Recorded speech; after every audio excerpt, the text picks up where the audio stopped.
Hello dear friends, welcome to net classes CS and paper 1। Friends, अभी जो हम लोगों ने लेक्चर्स डाले कंपाइलर के भी मृणाली मैम ने पढ़ाए और मैं जो AI के डाल रही हूँ, तो बहुत सारे स्टूडेंट का क्वेरी आ रहा है, मेल आ रहा है कि मैम हमें ये इंग्लिश में भी चाहिए। तो अभी 2 मिनट में मैं अपना थोड़ा हमारा स्ट्रेटजी शेयर कर लूँ। तो क्या है कि अगर आपको इंग्लिश में चाहिए, if you need lectures in English, then you have to go to GATE classes and CSE। Okay, GATE classes CSE जो कि हमारा इंग्लिश में चैनल है, उस पर मृणालिनी मैम ने कंपाइलर डिज़ाइन को पूरा कंप्लीट किया है और वो गेट लेवल के लेक्चर्स हैं, लेकिन वो इंग्लिश मीडियम में है। तो वो हो गया पहले क्वेरी का आंसर। दूसरा कि आप लोगों को PDF चाहिए। बहुत सारे स्टूडेंट बोल रहे हैं मैम PDF प्रोवाइड करने का। तो देखिए फ्रेंड्स, हमारा पढ़ाने का तरीका थोड़ा अलग तो आप लोग को पता चल रहा होगा, और PDF आपको बहुत सारे प्लेटफॉर्म पे, बहुत सारे टेलीग्राम चैनल हैं, आप लोगों ने खुद भी ज्वाइन किया होगा बहुत सारे चैनल्स को, और PDF आप खुद अपने दिल पे हाथ रख कर सोचिए कि क्या PDF से आप पढ़ पाते हैं। PDF से कोई नहीं पढ़ पाता है। जो लोग क्वालिफाई किए हैं, आप टीचर्स को देखिए, उनके खुद वो अपने नोट्स से पढ़ते हैं। मतलब एक हार्ड कॉपी हाथ से छुओ, ये जो हमारा विद्या है, ये जो सरस्वती माता है, इसको छूने से एक फील आता है। तो पेज, हार्ड कॉपी और पेन, इसका एक अलग ही महत्व है। फ्यूचर में पता नहीं कितना रहेगा, लेकिन आज है। तो अकॉर्डिंग टू आवर थॉट, बहुत लोग कन्वीनियंट होंगे PDF में, लेकिन अकॉर्डिंग टू आवर थॉट, मैं और मृणालिनी मैम ने जो महसूस किया, आपको ये हम जो नोट्स देते हैं, हम इसको ऐसे एकदम स्थिर रखते हैं, या बोर्ड पे मैम पढ़ाती हैं तो वहाँ वो मतलब स्क्रीन आपको दिख रहा है, आप उस पर पॉज कीजिए और वो शॉर्ट नोट्स बनाइए। वो शॉर्ट नोट्स बहुत ही हेल्पफुल होंगे, बिल्कुल क्रिस्प। आप समझ लीजिए मैंने या मृणालिनी मैम ने मतलब कि आपको इंडिया के बेस्ट लेक्चर्स दे रहे हैं। हम लोगों ने पता नहीं कितना टाइम दिया है, इस हर टॉपिक को पढ़ा है, कंपेयर किया है, 1000 जगह से उसको वेरीफाई किया है, और उसके बाद हम लोग ये ला रहे हैं।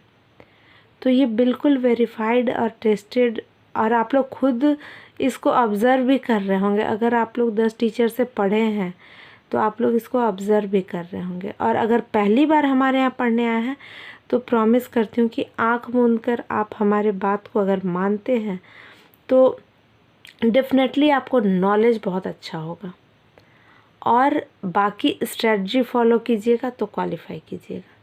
क्वालिफाई करने के लिए केवल नॉलेज से नहीं होता है, उसमें आपको बहुत सारा स्ट्रेटजी लगाना है।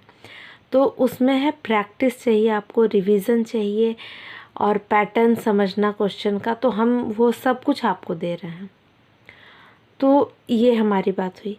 और एक बहुत आज खुशी की बात है कि आपके अपने channel net classes CS and paper 1 पे 101 सब्सक्राइबर, लेकिन इसको हम लर्नर कहते हैं। 101 लर्नर्स जुड़ चुके हैं हमारे फैमिली में। हम इसको सब्सक्राइबर नहीं कहते हैं, और ये हमारे लिए बहुत खुशी की बात है। और हमारा नेक्स्ट टारगेट है 1001, और हम अपनी तरफ से पूरे मेहनत, पूरी ईमानदारी के साथ आपको लेक्चर्स दे रहे हैं। आप इसको देखिए। और सबसे बड़ा हमारा प्रॉमिस क्या है कि हम नेट के सिलेबस को अगर पकड़ रहे हैं तो नेट के सिलेबस का एवरी टॉपिक और एक एक प्रीवियस ईयर क्वेश्चन आपको कंप्लीट करवाएंगे 100%। तो चलिए अब हम पढ़ाई पे चलें। मैंने आपका 5 मिनट ले लिया, लेकिन ये मैसेज मुझे देना बहुत ज़रूरी था। ये हम दोनों की तरफ से है।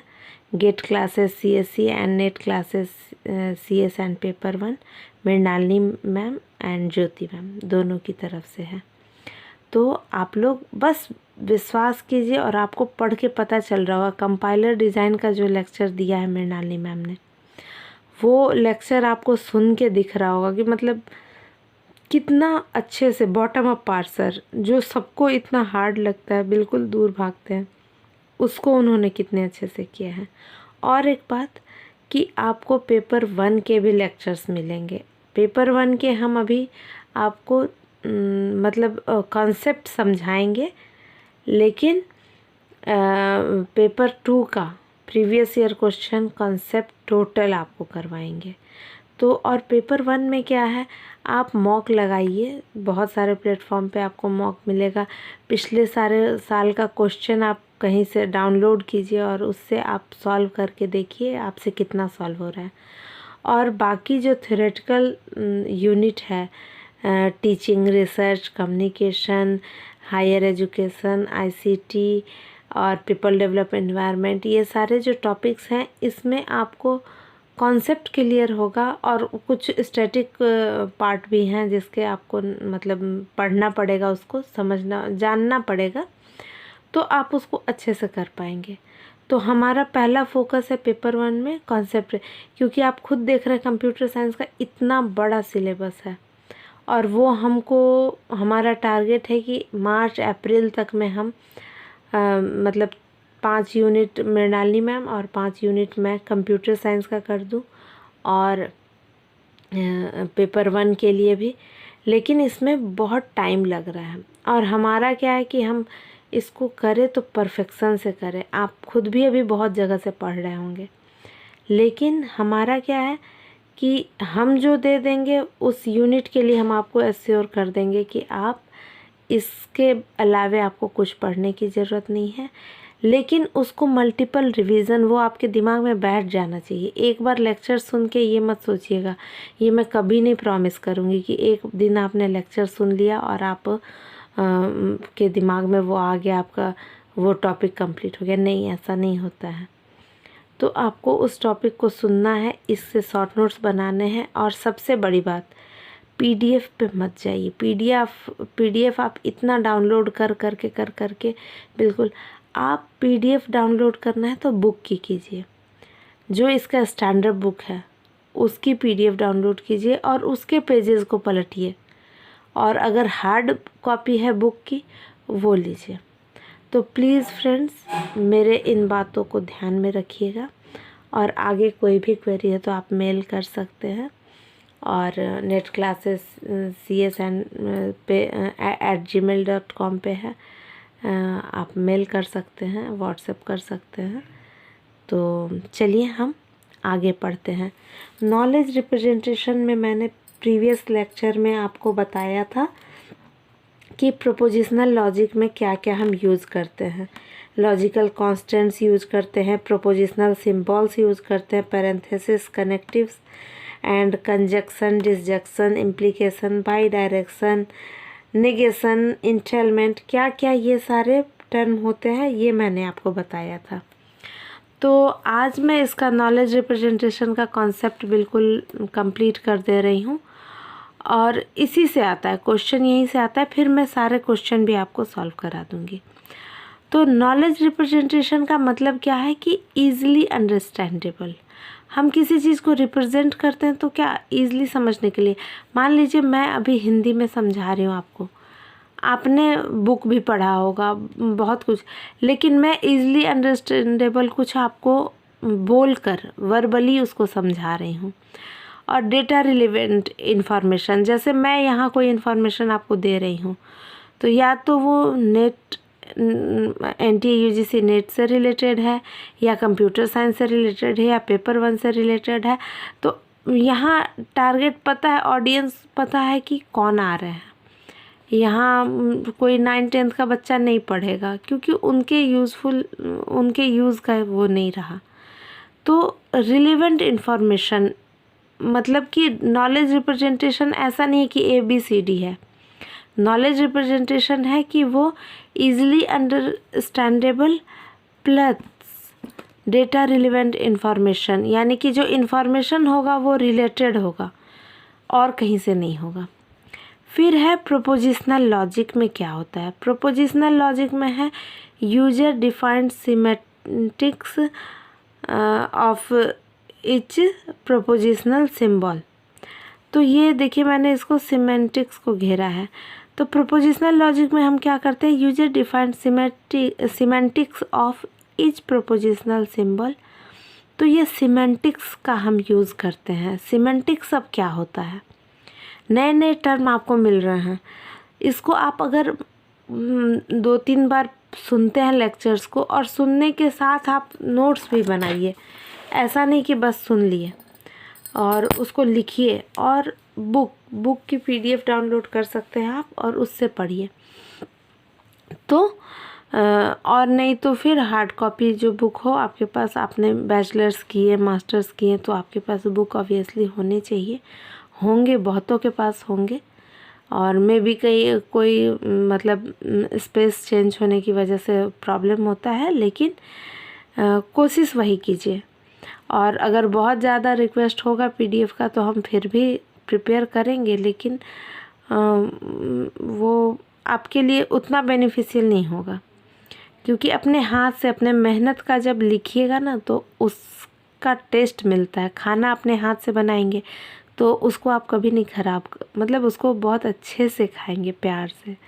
और अगर हम बिना मन के किसी और ने परोस दिया, ज़बरदस्ती दे दिया, तो फिर आपका उसके साथ वो फीलिंग नहीं आएगी जो आप अपने हाथ से अपने मेहनत वाले खाने से मिलेगी। उसी तरह है पढ़ाई में, आपके नोट्स खुद के हाथ से बने ना। एक और बात मैं बताऊं कि ये नोट्स आपको दिख रहा है, इसके पहले मैंने कितने बार नोट्स बनाए होंगे, बहुत बार, और सेटिस्फेक्शन नहीं हुआ। और कम से कम तीसरी चौथी बार ये नोट्स, तब जाके ये फाइनल क्रिस्प नोट्स आपको दे रही हूँ। अब इसको आप मेरी बेवकूफ़ी समझिए या फिर जो समझ लीजिए, लेकिन हर चीज़ में अगर आपको चाहिए, रिज़ल्ट चाहिए, तो आपको उसमें एकदम रम जाना पड़ेगा, बिल्कुल अच्छे से डूबना पड़ेगा, तो मज़ा आएगा। तब टेस्ट, मेहंदी बोला जाता है ना, पिसने पे रंग आता है। उसी तरह जब पढ़ाई में हम लोग घिसेंगे पिसेंगे तो फिर उसका रंग आएगा। तो प्रोपोजिशनल लॉजिक में क्या है, user defined semantics of each prepositional symbols. तो सिमेंटिक्स का यूज होता है प्रोपोजिशनल लॉजिक में, ठीक है। ये हायरार्की मैं हर जगह रिलेट करके क्यों पढ़ाती हूँ, क्योंकि ये मुझे बहुत कंप्लेन रहता था कि टीचर्स इस तरह से क्यों नहीं बताते, तो मैं उस कंप्लेन को दूर करती हूँ। तो प्रोपोजिशनल लॉजिक में पहला तो है ये नॉलेज रिप्रेजेंटेशन। नॉलेज रिप्रेजेंटेशन में आया प्रोपोजिशनल लॉजिक, ठीक है। नॉलेज रिप्रेजेंटेशन और नॉलेज रिप्रेजेंटेशन में आ गया प्रोपोजिशनल लॉजिक। प्रोपोजिशनल लॉजिक्स में आ गया सिमेंटिक्स। सिमेंटिक्स क्या करता है, इंटरप्रिटेशन करता है, उसको समझाने के लिए, आपको किसी चीज़ को बताने के लिए वो होता है। इंटरप्रिटेशन क्या होता है, इवेल्युएशन।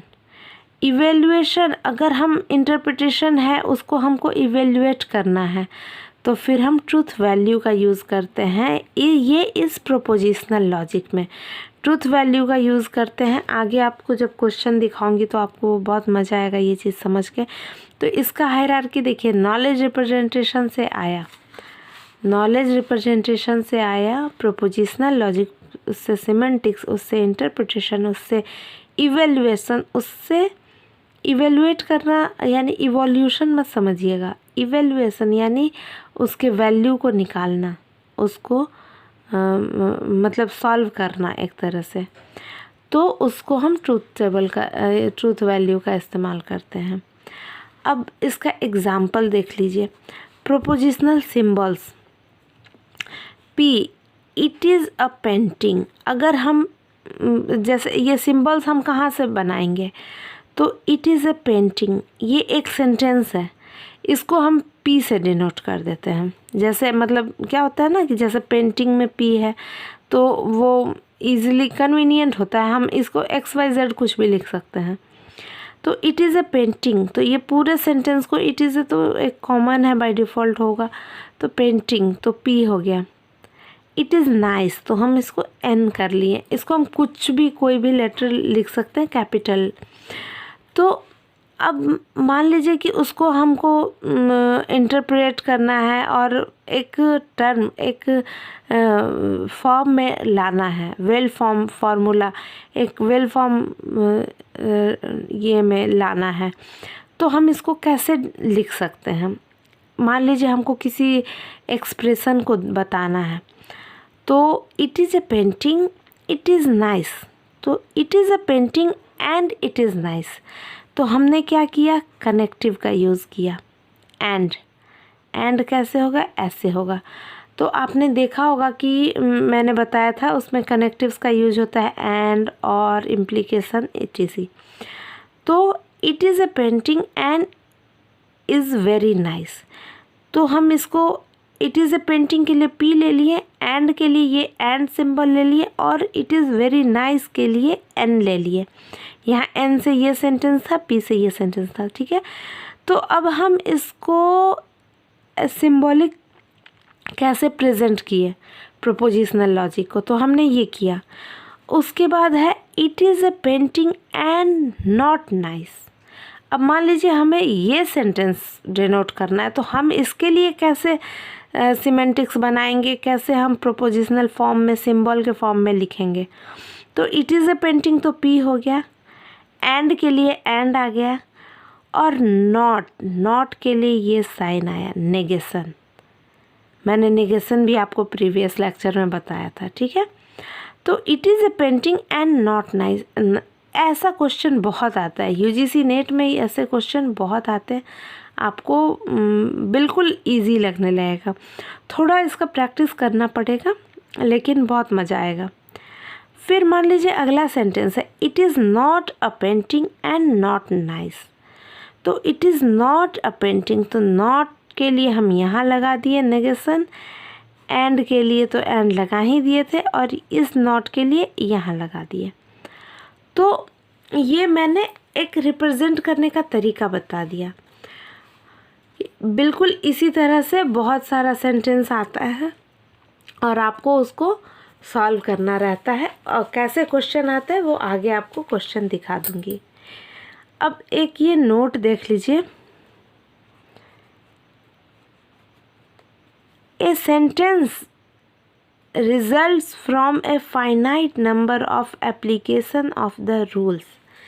एक सेंटेंस कैसे बनता है, वो finite number of applications of the rules से बनता है। Finite number of applications of the rules, मतलब कि फाइनाइट नंबर ऑफ रूल्स, ऐसा नहीं कुछ भी नहीं उठ के आएगा।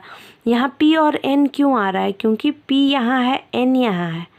अब यहाँ पे मैं इसको एस एंड एन कर दूंगी, तो आप एस सोचेंगे एस क्या था, तो एस नहीं हो सकता है, वो पी है, क्योंकि उसको पहले मैंने डिफ़ाइन कर दिया है, प्रीवियसली डिफ़ाइन किया है, ये फिक्स है, इसलिए फाइनाइट है, ठीक है। अब आगे हम आते हैं नॉलेज रिप्रेजेंटेशन में, कि अगर एक सेंटेंस हम लेते हैं, आपको यहाँ मैंने सेंटेंस दिखा दिया, it is a painting, it is nice, ठीक है। तो सेंटेंस हम लेते हैं, तो ये आप बहुत बार ये टर्म देखेंगे, वैलिड सेंटेंस। वैलिड सेंटेंस क्या होता है, वो टॉटोलॉजी होता है, और इनकंसिस्टेंट सेंटेंस वो कॉन्ट्राडिक्शन होता है। सेटिस्फाइबिलिटी क्या होता है, at least one value is true, कोई भी एक मॉडल हो जिसकी वैल्यू ट्रू हो, तो वो सेटिस्फाइबिलिटी होता है। ये तीन टर्म बहुत इम्पॉर्टेंट है, आपको हमेशा ये चीज़ इसकी ज़रूरत पड़ेगी, ठीक है। और वैलिड सेंटेंस क्या होता है, tautology, inconsistent sentence contradiction, satisfiability at least one true, कोई भी एक वैल्यू अगर ट्रू है तो हम इसको सेटिस्फाइबिलिटी बोलते हैं। अब नॉलेज रिप्रेजेंटेशन के कुछ इसके मेरिट हैं, कुछ डिमेरिट है, तो हम एडवांटेज को देखते हैं।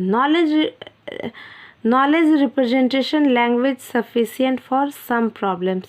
ये लैंग्वेज सफिशिएंट है, देखिए सिंपल सेंटेंस के लिए सही है, लेकिन क्या इतने ही सेंटेंस से हमारा टाइम गुजारा चल जाएगा? नहीं, हमें बहुत सारे सेंटेंस का यूज़ होता है डेली लाइफ में, और आर्टिफिशियल इंटेलिजेंस में तो और ज़्यादा आपको यूज़ करना है। तो language sufficient for some problems, foundation for higher logics FOL, ये फर्स्ट ऑर्डर लॉजिक के लिए ये फाउंडेशन का काम करता है। और reasoning is decidable through NP complete efficient technique exist for many problems. तो ये रीजनिंग भी है, डिसाइडेबल भी है, ये सब एडवांटेज है। लेकिन डिसएडवांटेज क्या है? Not expressive enough for most problems. बहुत सारे ऐसे भी सेंटेंसेज आपको मैं दिखाऊंगी जो कि वो उसके लिए सूटेबल नहीं है, उसके लिए एक्सप्रेसिव नहीं है। और अनकंसाइज भी है, ये कंसाइज भी नहीं है पूरी तरह से। तो ये इसके डिमेरिट्स हो गए। अब आपको मैं बता दूं कि लॉजिकल एक्सप्रेशन के कंपोनेंट्स क्या क्या होते हैं। हम अगर किसी एक्सप्रेशन को लाते हैं, प्रोपोजिशनल लॉजिक लाते हैं और कोई भी, तो उसमें क्या क्या यूज़ होता है? तो ये ऑब्जेक्ट है। ऑब्जेक्ट क्या है? सिंबल फॉर इंडिविजुअल, जैसे मैरी है, ट्रायंगल है, या नाइस है, या पेंटिंग है, तो उसके लिए यूज होता है उस तरह से। तो वो ऑब्जेक्ट। फिर वेरिएबल्स, नॉट स्पेसिफिक, वो स्पेसिफिक नहीं होगा, वो वेरी करेगी, जिसकी वैल्यू वेरी करेगी वो वेरिएबल है। तो ऐसे टर्म भी हमें लेने पड़ते हैं। और functions, an argument to a function is either object और वेरिएबल। अब फंक्शन में क्या है? या तो वो ऑब्जेक्ट होगा या तो वो वेरिएबल होगा। तो ऐसे बन जाएगा एग्जाम्पल में, brother John is equal to fat. तो और इसको हमेशा function is always starting with a lower case letter, lower case letter के साथ हमेशा इसका स्टार्ट होता है। तो ब्रदर लोअर केस में है, जॉन फैट है, यानी कि ब्रदर जॉन फैट है।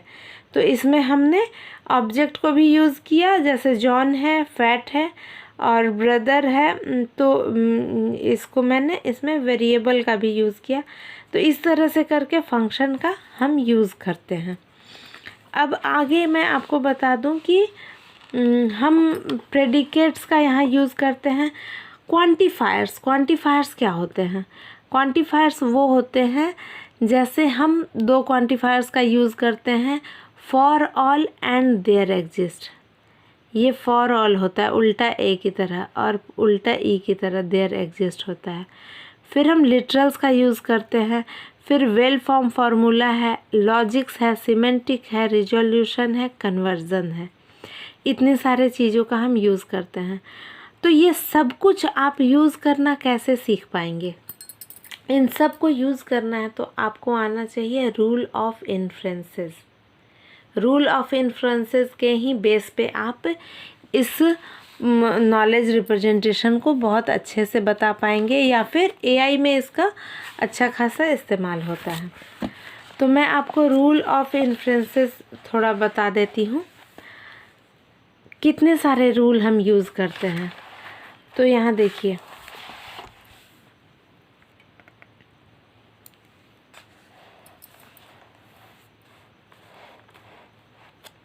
सिंप्लीफिकेशन, ठीक है। रूल ऑफ इन्फ्रेंस में हम सिंप्लीफिकेशन का यूज़ करते हैं।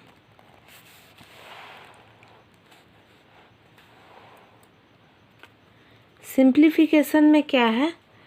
P and Q implies P, P and Q implies Q, यानी कि and है तो यहाँ Q भी आ सकता है, यहाँ P भी आ सकता है। ये सिंप्लीफिकेशन है। एडिशन में क्या है? P implies P और Q, Q implies P और Q, ठीक है। तो एडिशन में भी ये सेम चलता है, सिंप्लीफिकेशन में भी चलता है। फिर आ गया आपको डिसजंक्टिव सिलोजिज्म। तो उसमें क्या है? नेगेशन P और Q, तो इसका सॉल्यूशन क्या आएगा, क्यू। ये सब फॉर्म अभी आपको लग रहा होगा कि क्या मैम बता रही है, ये रूल है, इन्फ्रेंस रूल्स है। ऐसे करके हम अगर नेगेशन का यूज हो रहा है और का साथ में यूज हो रहा है तो उसका रिजल्ट में क्या आएगा। तो इस इन्फ्रेंस को मैं और अच्छे से समझा देती हूँ कि यहाँ नेगेशन पी को मैंने ऊपर लिखा, पी और क्यू को मैंने यहाँ लिखा, तो इसका रिजल्ट क्यों आया, क्योंकि यहाँ पी एंड नेगेशन पी दोनों कट गया। नेगेशन पी के साथ पी कटा तो आपको क्यू बच गया ओनली। इस तरह से ये डिसजंक्टिव सिलोजिज्म का आ गया सॉल्यूशन। उसी तरह से आपको मान लीजिए कि यहाँ मॉडस पोनस है, तो मॉडस पोनस में आपको P implies Q is equal to Q हो रहा है। तो इसका सॉल्यूशन Q कैसे आ रहा है, तो यहाँ P हम लिखें और उसके नीचे हमने P इम्प्लाइज Q लिखा, तो P इम्प्लाइज Q को हम नेगेशन P और Q भी लिख सकते हैं। ये एक रूल है, ठीक है। जहाँ भी इम्प्लाइज का यूज़ होता है तो उसको हम नेगेशन और के साथ चेंज कर देते हैं, ठीक है। इम्प्लीकेशन साइन हटाएंगे तो फर्स्ट वाले टर्म के पहले नेगेशन आ जाएगा और बीच में और साइन आ जाता है, तो नेगेशन P और Q, तो फिर P and negation P cut हो गया, तो ये Q सॉल्यूशन बचा।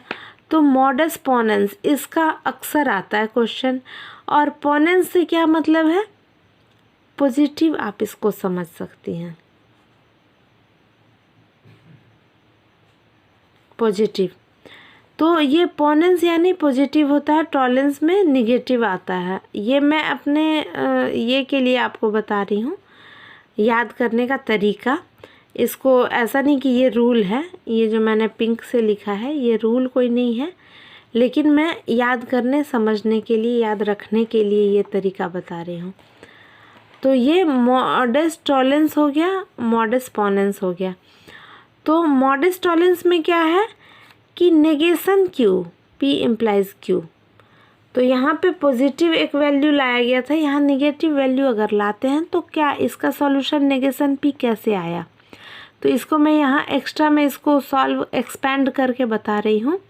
Negation Q and P implies Q, तो यहाँ नेगेशन Q और P इम्प्लाइज Q को मैंने अभी बताया था कि इम्प्लाइज को, इम्प्लीकेशन को हम नेगेशन और से चेंज कर देते हैं, तो P के पहले नेगेशन आ जाएगा और मिडिल में और आ जाएगा, तो नेगेशन P और Q ये हुआ।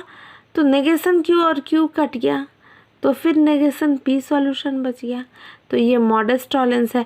आपको याद यही रखना है कि जहाँ नेगेशन आता है तो यहाँ P की वैल्यू नेगेट हो जाएगी, जहाँ पॉजिटिव है तो ये Q बच जाएगा। और एक चीज़ और ऑब्ज़र्व कीजिए कि यहाँ P और P है तो वही कैंसिल होगा, Q के साथ P तो होगा नहीं कैंसिल। यहाँ पे Q और Q है तो यही कैंसिल होगा, P तो होगा नहीं कैंसिल। तो ये याद रखने का तरीका है। प्लीज़ इसको आप लोग और एक दो बार सुनिएगा और समझिएगा, क्योंकि एक बार में नहीं आता है अगर पहली बार पढ़ रहे तो। अगर पहले आपने पढ़ा है तो बिल्कुल एक बार में आ जाएगा, कोई बड़ी बात नहीं है। तो ये था। फिर है एक हाइपोथेटिकल सिलोजिज्म। हाइपोथेटिकल सिलोजिज्म में क्या है, P implies Q, Q implies R, P implies R। इसको ट्रांजिटिव रूल के जैसा भी आप देख सकते हैं, P implies Q, Q implies R, यानी कि P इम्प्लाइज R। हम लोग ट्रांजिटिविटी पढ़ते हैं ना, ट्रांजिटिव रूल, तो इसको मैंने इम्प्लीकेशन को हटा दिया ये दोनों का, तो नेगेशन P और Q, नेगेशन Q और R, तो नेगेशन Q और Q कट गया, तो फिर ये कैंसिल हो गया, तो नेगेशन P और R। तो अब इसको हम कैसे बोल सकते हैं, अगर ये मैं जैसे कि नेगेशन P और R यहाँ लिख दी, तो इसको मैं P इम्प्लीकेशन R भी लिख सकती हूँ, P इम्प्लाइज R, ये इसका फॉर्म में आ सकता है और ये इस फॉर्म में जा सकता है। तो हमने इसको यहाँ पे देख लिया, इसका सॉल्यूशन ये कैसे आया, ये आपको अच्छे से समझ में आ गया होगा। फिर और रूल ऑफ इन्फ्रेंसेस है, principle of conjunctive normal form PCNF। तो इसको हम क्या बोलते हैं, प्रोडक्ट ऑफ सम्स, इसको हम मैक्स टर्म भी बोलते हैं। अब ये मैं बिल्कुल देसी लैंग्वेज में आपको समझा रही हूँ कि मैक्स टर्म कैसे कहलाएगा। अगर हम किसी चीज़ को प्रोडक्ट करते हैं, प्रोडक्ट ऑफ सम्स, अगर हम किसी सम को प्रोडक्ट करते हैं, मल्टीप्लाई करते हैं, गुना करते हैं, तो ऑब्वियस सी बात है कि वो मैक्स आएगा। तो प्रोडक्ट ऑफ सम को हमेशा हम मैक्स टर्म कहते हैं। ये हम डिजिटल में भी पढ़ चुके हैं, डिस्क्रीट मैथ में भी मैं पढ़ाऊँगी आपको, ठीक है। तो इसको प्रिंसिपल कंजक्टिव नॉर्मल फॉर्म। अच्छा, कंजक्शन को आप पॉजिटिवली समझ सकते हैं कि कंजक्शन यानी कि पॉजिटिव चीज़ और डिसजंक्शन यानी कि निगेटिव चीज़, ठीक है। तो पॉजिटिव चीज़ जो है वो ऑब्वियस सी बात है वो बड़ा होगा। ये सारा मैं आपको तरीका बता रही हूँ इसको समझकर याद रखने का, ठीक है। रूल तो सीधे सीधे ये है। अब ये मत बोलिएगा कि मैम ने तो ऐसे ऐसे ऐसे बता दिया। ये जो पिंक से मैं बता रही हूँ ना, वो बस मैं आप कैसे उसको याद रखेंगे उसके लिए बता रही हूँ, कैसे रिलेट करेंगे एक दूसरे को उसके लिए बता रही हूँ। कंजक्टिव यानी कंजक्शन यानी कि पॉजिटिव यानी प्लस यानी कि मैक्स टर्म यानी कि प्रोडक्ट ऑफ सम्स। तो इस तरह से ये PCNF हो गया। और PCNF में देखिए सम A और B, इसको हम सम कह सकते हैं, इसको हम सम कह सकते हैं, ये प्रोडक्ट कह सकते हैं, इसको हम डॉट कह सकते हैं। तो ये प्रोडक्ट ऑफ सम्स, ये सम का प्रोडक्ट हो गया। बहुत सिंपल है, बहुत लोगों को अच्छे से आता होगा, लेकिन मेरा काम है कि मैं इस तरह से बताऊं जैसे आप पहली बार सुन रहे हैं, इसको पहली बार समझ रहे हैं। तो मैंने PCNF बता दिया। ये इससे क्वेश्चन इस बार भी आया था, product of sums, principle of conjunctive normal form क्या कहते हैं, प्रिंसिपल ऑफ डिसजंक्टिव नॉर्मल फॉर्म को हम क्या कह सकते हैं। तो सम ऑफ प्रोडक्ट, अब सम ऑफ प्रोडक्ट, अगर मैं प्रोडक्ट्स का सम करूँगी तो ऑब्वियस सी बात है वो कम आएगा। किसी गुना किए हुए चीज़ को हम अगर जोड़ देते हैं तो उसकी वैल्यू कम आएगी, लेकिन अगर किसी सम को हम गुना कर देते हैं, मल्टीप्लाई कर देते हैं, तो उसकी वैल्यू मैक्स आती है। तो ये मीन टर्म है, ये बहुत सिंपल टर्म है और ये आप लोग डिजिटल में ऑलरेडी पढ़ चुके हैं। बस मैं इसको एक बार अपने से अपने लैंग्वेज में, ईजीएस्ट सिंपलेस्ट लैंग्वेज में आपको बता रही हूँ। तो प्रिंसिपल डिसजंक्टिव नॉर्मल फॉर्म क्या होगा, ये ऑब्वियस सी बात है, ये मीन होगा। मीन होगा तो सम ऑफ प्रोडक्ट होगा, और सम ऑफ प्रोडक्ट होगा तो प्रोडक्ट 2 बार आ रहा है, सम हो रहा है, ठीक है। और यहाँ साइन आ गया, यानी कि ये प्लस साइन आ गया, ये डॉट आ गया, ये डॉट आ गया, ये मल्टीप्लाई, इस तरह से है। तो सम ऑफ प्रोडक्ट्स, ठीक है। तो ये PCNF है और PDNF है, ये 2 बहुत इम्पॉर्टेंट चीज़ है। इसको मैं यहाँ पॉज करके आप इसको मैं रो की हूँ, आप इसको लिख लीजिए, और इससे इजी वे में आपको कोई नहीं बताएगा। तो ये है सारा। उसके बाद है कुछ लॉजिकल इक्विवेलेंसेस है। तो लॉजिकल इक्विवेलेंस क्या क्या है,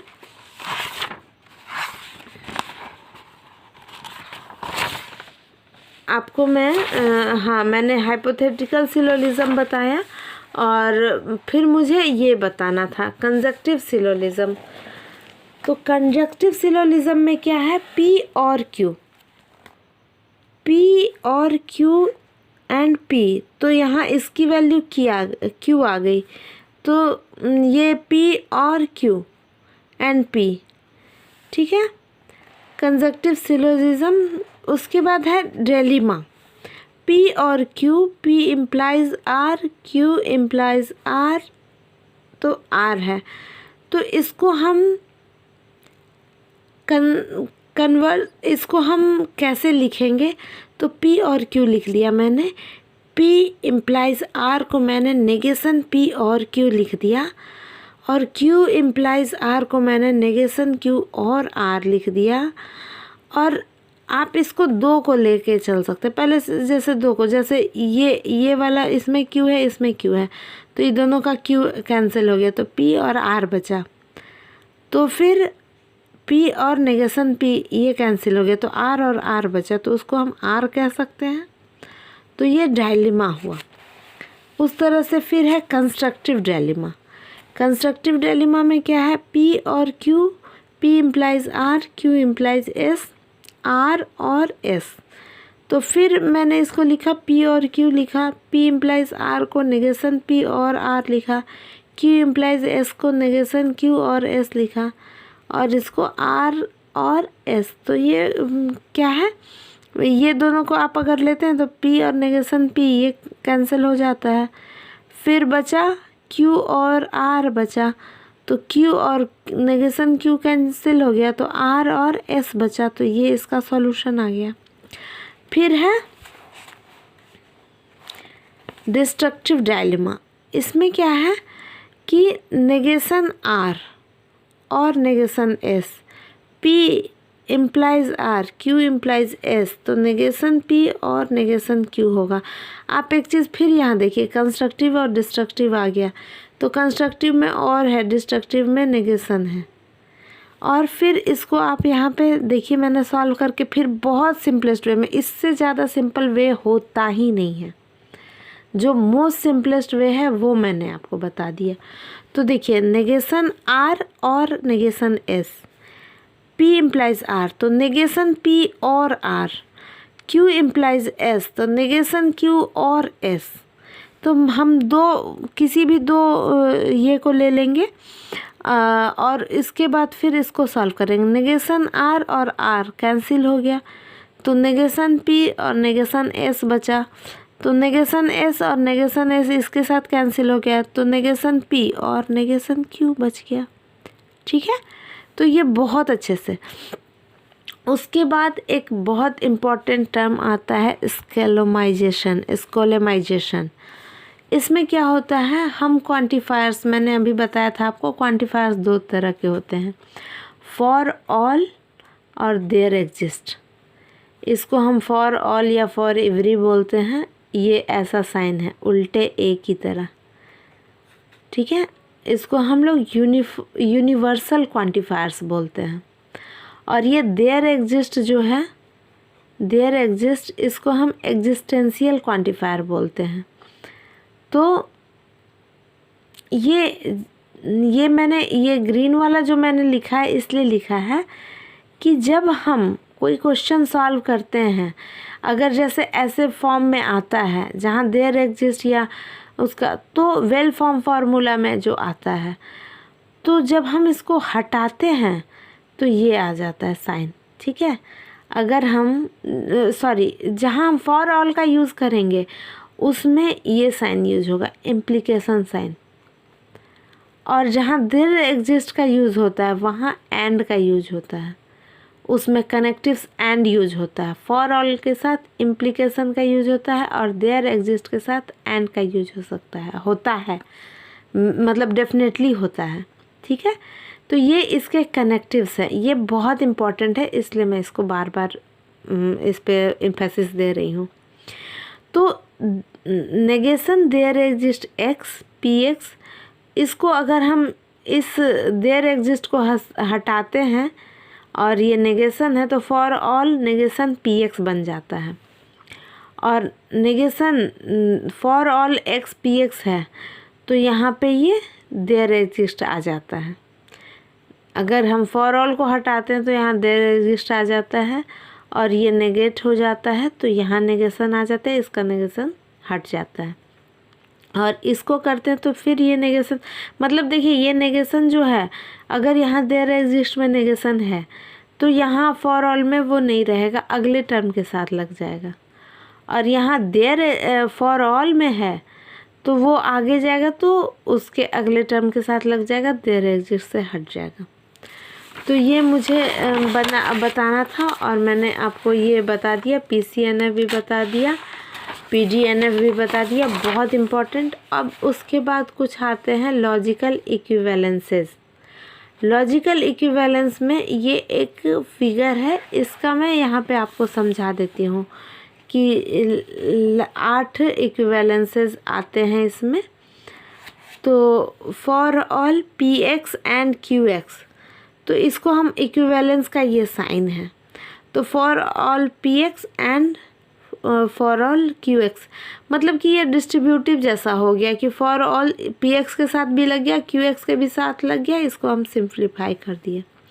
फिर देयर एग्जिस्ट PX और QX, तो देयर एग्जिस्ट PX लग गया और देयर एग्जिस्ट QX लग गया, हो गया। फॉर ऑल PX और Q, तो फॉर ऑल PX और Q हो गया, ये PX के साथ फॉर ऑल हो गया। For all PX and Q, तो for all PX and Q ये सिंगल है तो इसके साथ कुछ नहीं जा रहा है। फॉर ऑल मतलब कि इसके साथ नहीं हो रहा है उसका कोई रिलेशन। फिर देयर एग्जिस्ट PX और Q, देयर एग्जिस्ट PX और Q, there exist PX and Q, there exist PX and Q, यानी कि ये डिस्ट्रीब्यूटिव जैसा कि सब में सबके साथ इसका हो गया और इसमें मतलब नेक्स्ट टर्म के साथ कोई रिलेशन नहीं बन रहा है। उसके बाद है for all PX and there exist Y QY, तो for all there exist PX and QY, तो ये देयर एग्जिस्ट भी बाहर आ गया और फॉर ऑल भी बाहर आ गया, PX एंड QY यहाँ रह गया। इसमें कोई ये कनेक्टिव्स का चेंज नहीं हुआ है। और फॉर ऑल PX और फॉर देयर एग्जिस्ट QY, तो for all X there exist Y, PX और QY, यानी कि जहाँ भी ऐसा फॉर्म आपको दिखेगा तो उसको आपको सॉल्व करना है। तो आप फॉर ऑल देयर एग्जिस्ट को बाहर कर दिए और PX एंड QY सेम वैसे ही एज इट इज़ वो अंदर रह जाएगा। तो मे भी आपको क्वेश्चन कभी आए तो ऐसा फॉर्म में आए और आपको उसमें से मैच करना हो कि ये किसके इक्विवेलेंट है, तो आप जब उसको सॉल्व करने जाएंगे हो सकता है कि इस फॉर्म में कहीं दिया हो या इस फॉर्म में कहीं दिया हो क्वेश्चन में और आपको उसको इक्विवेलेंस बताना हो।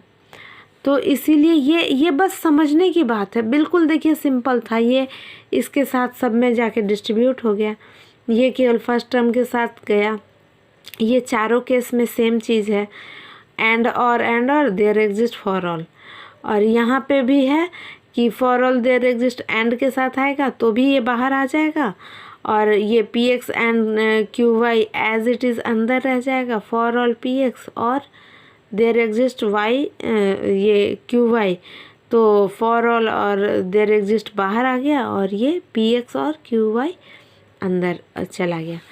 तो ये आज का जो लेक्चर था मुझे, इसमें मैंने प्रोपोजिशनल लॉजिक, नॉलेज रिप्रेजेंटेशन के प्रोपोजिशनल लॉजिक के सारे टर्म आपको अच्छे से मैंने समझा दिए। अब नेक्स्ट लेक्चर में मैं प्रोपोजिशनल लॉजिक के और नॉलेज रिप्रेजेंटेशन के सारे जो बचे हुए प्रीवियस ईयर क्वेश्चन हैं NTA UGC net computer science के, वो मैं कंप्लीट करवा दूँगी। तो थैंक यू फ्रेंड्स, पढ़ते रहिए, बढ़ते रहिए और हमारे चैनल को सब्सक्राइब ज़रूर कीजिए।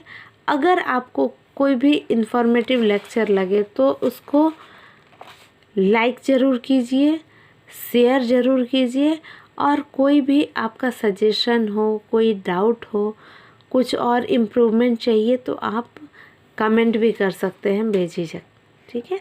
थैंक यू फ्रेंड्स, पढ़ते रहिए, बढ़ते रहिए। Thank you.